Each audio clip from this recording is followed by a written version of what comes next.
المتمكن في واحد الحي الشعبي. كانت شابة وردة كتمشي عادية، حتى واحد النهار شافت نجمة في السما وقالت: ذاك هو مستقبلي الفني. شدات السرير وعلقات بحبال الساتلايت، وقررت تطلع السماء بلا تأشيرة، بلا باسبور، غير بالإحساس. لكن قبل ما تطلع، جالها يسري، دار فيها سبيدرمان العاطفي، وقالها: وردة، الطريق طويلة، وعندك غير تخوته.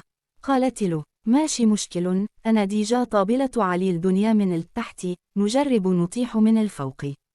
بدات الرحلة فوق السرير، لابسة لبسة كتحير حتى الطيارات، والناس كيتفرجوا فيها من البلكونات. واحد قال: شكون هادي؟ نساو علينا الدرون، دابا عندنا شابة كوبتر. وفي السماء بدات كتغني، ولكن ما كانش كتعرف أن السما ما فيهاش واي فاي.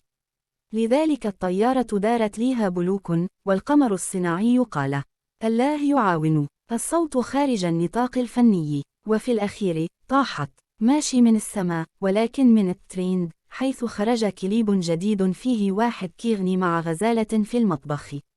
وهكا تعلمنا درس مهم. ماشي كل اللي طالع نجم، بعضهم غير ناعس فوق سرير طاير.